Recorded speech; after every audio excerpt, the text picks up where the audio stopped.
তো আমরা সবাই জানি যে আজকে নিট 2024 এর রেজাল্ট বেরিয়েছে। তো সবাই রেজাল্ট দেখে স্বাভাবিকভাবেই খুবই শকড হয়েছে। তো আজকে আমরা জলপাইগুড়ি গভর্নমেন্ট মেডিকেল কলেজের ফার্স্ট ইয়ারের স্টুডেন্টদেরকে গিয়ে জিজ্ঞেস করবো তাদের কি রিয়াকশন। সো স্টার্ট করা যাক। ইন্দ্র, আমি বলছি দেবো না ভাই। তুই রিয়াকশন দিবি না ভাই? না না, তুই একদম মন্ত্রমুগ্ধ হয়ে গেছিস রেজাল্ট দেখে। অরিত্রর কি খবর? অরিত্র, তোর কি মনে হচ্ছে? তোর রিয়াকশন কিরকম?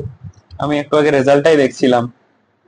রেজাল্টটা দেখে অবাক হব না ভগবানকে ধন্যবাদ জানাবো আমি সেটা ভাবছি। তার কারণ গত বছর আমি যে মার্কসে কলেজ পেয়েছি, এই বছর যদি তার থেকে 10-15 নাম্বার বেশিও পেতাম, এই কলেজ কেন কোনো গভর্নমেন্ট কোনো মেডিকেল কলেজই হতো না তো আমার। চলো এবার নেক্সট রুমে দেখা যাক, 107 নম্বর রুম।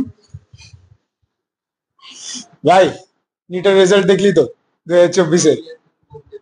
আচ্ছা, তুই ঘুম থেকে উঠেছিস, ওকে, তুই আউট অফ কোয়েশ্চেন। তাহলে তোকে কিছু বললে তুই প্রসেস করতে পারবি না। জানা, বল ভাই। দেখলি তো রেজাল্ট? দেখলাম তো। কি কিরকম মনে হচ্ছে ভাই? খুব ভালো লাগছে আমার।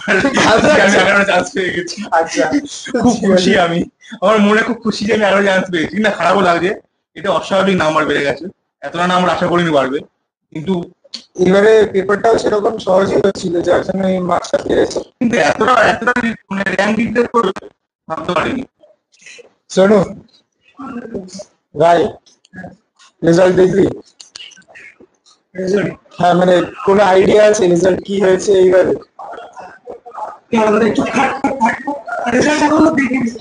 আরে তুই রেজাল্ট দেখিস নি? Okay, so let me give you some idea, ঠিক আছে? লাইক আমি ফোনটা বের করেই তোকে দেখাচ্ছি। আপাতত ভোটের রেজাল্ট দেখি, 24 এর রেজাল্ট দেখ। This is marks versus rank, 610 এ 69 কে। Wow, nice. 616 তে 62। মানে কি বলবো ভাই, 645 এ 34 কে। This is not even president. আমি তো ভেবেছিলাম আমাদের সময় কাট অফ সবচেয়ে হাই গিয়েছিল। বাপরে, এটা তো তোর কি মতামত ভাই? আমি যদি এবছর থাকতাম, হ্যাঁ। নিট দিতাম, তাহলে তো ছেড়ে দিতাম, অন্য কোথাও পালাতাম, অন্য তাহলে কোথাও চাষবাস পালাতাম। করে খেতাম। আমার দ্বারা নিট হবে না বাবা। তোমার তোমার ঘুম থেকে উঠেছে? আমি প্রচুর লাকি যে গত বছর পেয়ে গেছি। এবছর হলে ভ্যান ট্যান চালাতে হতো। খরগোশ আছে? ও ঘুমিয়েছিল খরগোশটা? না, আচ্ছা। নিটের রেজাল্ট পাওয়ার পর ভয় ওদিকে পালিয়ে গেছে, ব্যালকনির দিকে ও পালিয়ে গেছে। আচ্ছা, তার আগে রুমে ছিল? হ্যাঁ, তার আগে রুমে ঘুরে বেড়াচ্ছিল। নিটের রেজাল্ট শুনে ভয় ওদিকে পালিয়েছে। না, আমি কি বলবো? আরে জিজ্ঞেস করছিস? 80,000 না, 600-তে কত দেখলাম, কিন্তু ইয়ে ছিল তো 644-এ সামথিং। 45 কে। 644-এ 45 না? হ্যাঁ, হ্যাঁ 45 কে। 35 কে। হ্যাঁ 35 কে, তাই বল। 644-এ 35 কে। আমার ছিল 590 তে। 590 তে আমাদের 35 কে ছিল। আর এখন 644-এ 35 के भाई। क्या ही बोले, इंफीरियोरिटी कॉम्प्लेक्स होता है कभी कभी। তো মামু, কি খবর তোমার? কিছু বলো বন্ধু। আরে তুই বল না ভাই। আনএক্সপেক্টেড ছিল। আনএক্সপেক্টেড ছিল? আরে আমি ভাবলাম কত 5-10 নাম্বার বাড়বে কাট অফ, এখন তো 40-50 নাম্বার বেড়ে গেল। সে তো 5-10ই বেড়েছে, 5 বেড়েছে, পেছনে শূন্য আছে, শূন্যর ভ্যালু আছে নাকি? সেটাও ঠিক।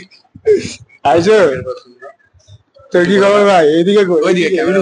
হ্যাঁ, ভোট দেখছি ভাই, ভোট ভোট। আপাতত নিট দেখ। আজকে পুরো দিনটাই সারপ্রাইজেসে ভর্তি। একদম, ভোটেও সারপ্রাইজ, নিটেও সারপ্রাইজ, কি আর বলবো। আর বিডিসি একদম। তোর কি খবর? এই ইয়ারের যে ছাত্ররা নিট পরীক্ষা দিয়েছিল তাদের প্রতি আমার পূর্ণ সহানুভূতি। আর তোমরা পরের বছরে পড়াশোনা করো। তো এই ছিল আমাদের জলপাইগুড়ি মেডিকেল কলেজে যারা স্টুডেন্ট আছে তাদের নিটের রেজাল্ট নিয়ে একটা খুব সুন্দর রিয়াকশন। সবাই অবাক হয়েছে। আমি তো রেজাল্ট দেখে প্রথমে বেশি অবাক হয়েছিলাম। আর যাদের ক্লিয়ার হয়ে যাচ্ছে তাদের কংগ্রাচুলেশন এই বছরে, এবং যাদের হচ্ছে না তাদের বেস্ট অফ লাক পরে জার্নির জন্য। আর কাট অফ একটা যেতে পারে অ্যাপ্রক্স 40,000-এর মতো ধরে রাখতে পারো, কম যেতে পারে বেশিও যেতে পারে, কারণ 2019-এ হাইয়েস্ট র্যাঙ্ক গেছিল 39,000 সামথিং র্যাঙ্ক গেছিল।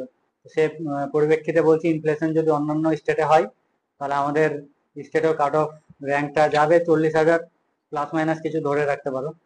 তো থ্যাংক ইউ।